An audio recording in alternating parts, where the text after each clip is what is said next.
7월 달에 오시는 분들은 보통 이제 그냥 어떻게 풀어야 되나 이렇게 방향만 좀 알고 가려고 하시는 분들이 좀 많으시거든요. 그래 가지고 7월 달에는 여러분들이 당장 점수를 내겠다 이거보다 '내가 혼자 공부를 할 때 뭐를 해야 되겠다.' 이거를 알아 가지고 가시는 걸 목표로 하시는 게 좋아요. 그래서 수업 중에 요약하는 방법이랑 전체 연결하는 방법, 그다음에 말하는 방법, 그러니까 구조화하는 방법, 그러니까 연결하고 전체 구조화하는 방법에 대해서 이야기를 할 텐데, 내가 이거를 가지고 혼자 이렇게 연습을 해야 되겠다. 아마 여기까지가 될 거예요.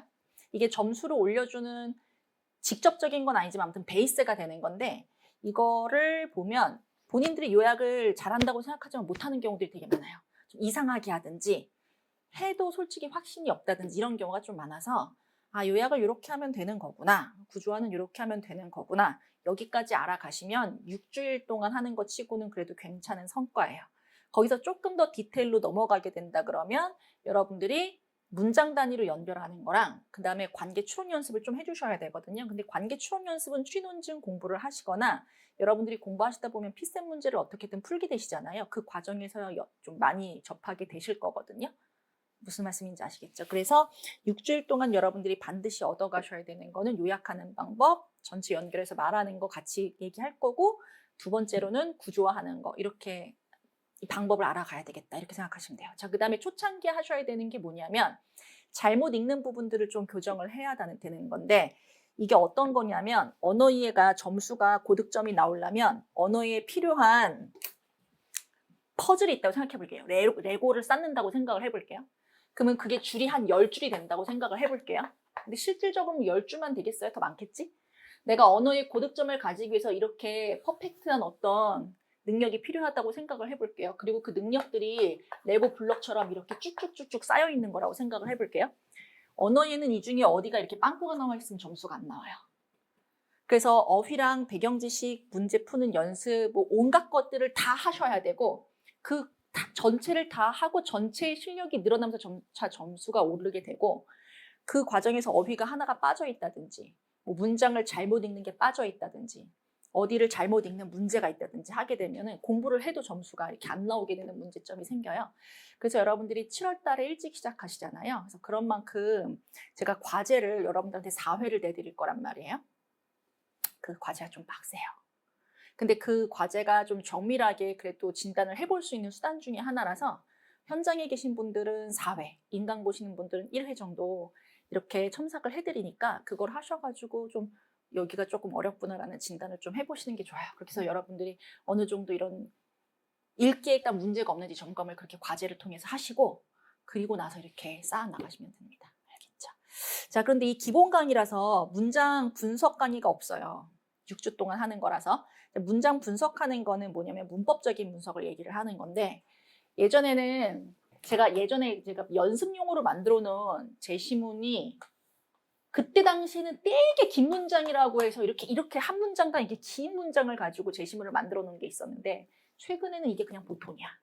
그러니까 예전에는 제가 한 몇 년 전에 만들 때는 연습용으로 일부러 길게 만든 문장이 지금은 그냥 보통 길이가 된 거거든요. 그래서 긴 문장을 빠르게 읽으셔야 되는데, 그럼 문장을 문법적으로 분석을 하실 수가 있으셔야 돼요. 그래서 내가 어릴 때 문법이 좀 약했다 하시는 분들은 문장 분석 특강을 제가 저렴하게 따로 찍어 놓은 게 있어요. 뭔 말인지 아시겠죠? 그래서 그거를 좀 이렇게 보충을 하시는 게 좋아요. 9개인가 10개인가 있을 거예요, 아마. 9만 원인가 12만 원인가, 그 가격을 제가 잘 모르겠는데, 아무튼 그게 좀 짧고 좀 긴 문장 분석하는 것만 필요하신 분들을 위해서 찍어 놓은 게 있는데, 수업 중에 제가 문장 길거나 할 때 다시 말씀드릴 거예요. 이게 조금 어려우신 분들은 강의를 좀 보셔라, 이렇게. 이해되었죠? 자, 그럼 이제 이 강의를 대충 이제 소개를 해드리면, 이 목적은 일찍 시작하시는 분들의 수험 방향 듯이 약점 진단이고, 그래서 수강 대상도 그런 걸 원하시는 분들이 들으시면 됩니다. 그래서 강의는 훈련, 제가 과제를 통해서 자습을 이제 시켜드린다고 말씀드렸잖아요. 그 강제적인 훈련이 됩니다. 그 수업 자체도 교재를 보시면 뭐 쓰라는 게 되게 많아요. 뭐 이렇게 해라라는 게 되게 많아서, 훈련을 병행하면서도 문항에 어떻게 접근을 해야 되는지를 두 개를 다 균형적으로 잡아가려고 하는 강의다, 이렇게 보시면 되겠고, 이게 제가 6주 동안 4회씩이나 원래 내드리지 않아요. 이게 오래 걸려. 오래 걸리고, 완전 제가 노동을 이렇게 해야 되는 거고, 그래서 과제하는데 제가 시간 투입이 좀 많아서, 지금 7월은 저도 그래도 종강한 지 얼마 안 돼서 좀 시간이 좀 있을 때고, 여러분들이 또 일찍 시작하실 때고 7월에 수강생도 많지 않아서 지금 특전으로 이렇게 해드리는 거거든요. 그래서 아무튼 요거 과제를 좀 꼬박꼬박 하셔가지고 얻어가실 수 있는 건 잘 얻어가셨으면 좋겠어요. 자, 커리큘럼은 이와 같습니다. 지금 교재를 보시면은요. 이게 목차가 총 15개가 있을 거예요.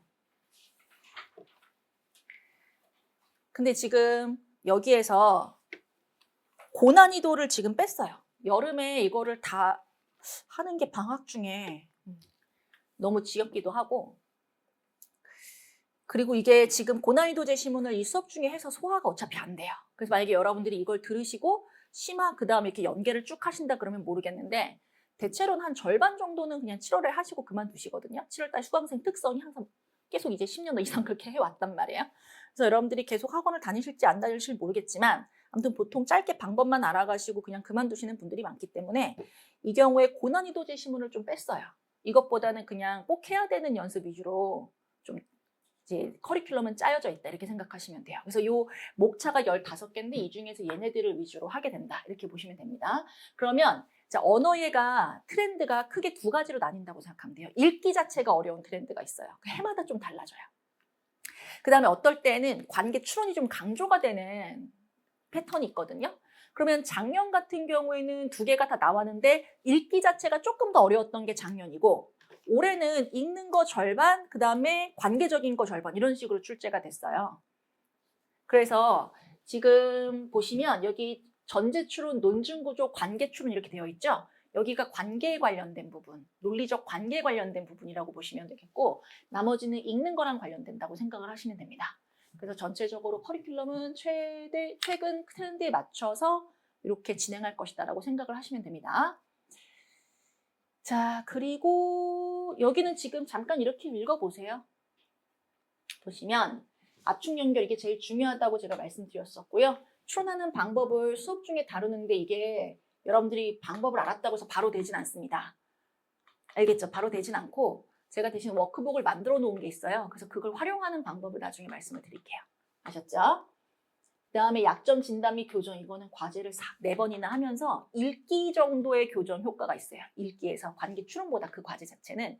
근데 읽는 것 자체가 이상하신 경우들이 되게 많아요. 본인들은 잘 읽는다고 생각하거든, 사실. 왜냐면 잘못 읽는 그 실수들은 굉장히 무의식 중에 벌어지기 때문에 나는 잘 읽었다고 생각하지만 무의식 중에 그게 실수들이 계속 쌓이게 돼요. 그래서 그 진단이 되게 어려워요. 그래서 아무튼 그 진단하는 거, 그 다음에 뭐 이런 거 문항 접근법에 관련된 것들은, 그리고 이 제 수업의 특장점은 제가 처음에 소개는 안 했는데 여기 보시면 수험자를 대한 경험이 굉장히 많아요. 여기가 스터디가 2000시간 이상이고 과제 첨삭이 지금 2000건 이상이거든요. 근데 이게 상담 스터디 2000시간이 10년 전 카운트예요. 그래서 그 이후는 세보질 않았기 때문에. 근데 수험자들을 접한 경험이 굉장히 많아서 여러분들이 실수하는 부분들을 제가 굉장히 좀 잘 짚어내는 편이에요. 질문을 저한테 하셔도, 이상한 질문 하셔도 좀 대답을 좀 잘해드리는 편이고, 그런 것들에서 진단을 좀 잘해가시면 좋을 것 같아요. 아셨죠? 자, 그 다음에 보충 특강인데 일단 여러분들한테 가장 중요한 건 여기서 방금 말씀드렸던 것처럼 문법적인 분석, 문법 지식이라든지 문법에 맞춰서 문장을 분석하는 수업은 이 수업에서 빠져있기 때문에 긴 문장이 어려우신 분들은 그렇게 보충을 하시면 됩니다. 자, 이 교재 어떻게 활용을 하셔야 되는지를 좀 말씀을 드리는데요. 이 교재가 오른쪽에 이렇게 요약하는 란이 있고 그 다음에 어휘가 있어요. 어휘 찾는 수고를 좀 덜어드리려고 넣어둔 거거든요. 그래서 교재에 관습이라고 돼 있으면 뒤에 어휘집에 있는 거예요. 그 다음에 하등이라고 돼 있으면 어휘집에 있는 거예요. 그래서 만약에 내가 모르는 단어가 있다. 그러면 어휘집에 있는 거는 교재 뒤에서 찾아서 바로 보시면 되고 나머지만 여러분들이 알아서 찾으시면 되는데 리트 수험 자체가 의지력을 절약하는 게 굉장히 중요해요. 그러니까 리트가 공부가 굉장히 불안하단 말이에요. 공부를 해도 성적이 오른다는 보장이 없는 시험이다 보니까 수험자들이 굉장히 급한 것만 처리하는데 되게 이제 시야가 좁아지게 되거든요. 그리고 문제를 어떻게 풀어야 될지 저렇게 풀어야 될지 이거 자체가 아니라 글을 일단 이해하는데 굉장히 급급한데 제시문 하나를 정확하게 이해를 하려면 몇 시간이 걸리기 때문에 항상 시간 부족에 쫓기게 되고 그래서 의지력에 그 문제를 굉장히 많이 겪게 되세요. 그래서 그 의지력을 쥐어드리려고 워크북도 만든 거고 교재들도 다 이렇게 되어 있거든요. 그래서 매 시간 제가 수업이 끝나면 그 다음 시간에 제시문을 한 3개 정도 미리 예습을 해 가지고 오시면 되는데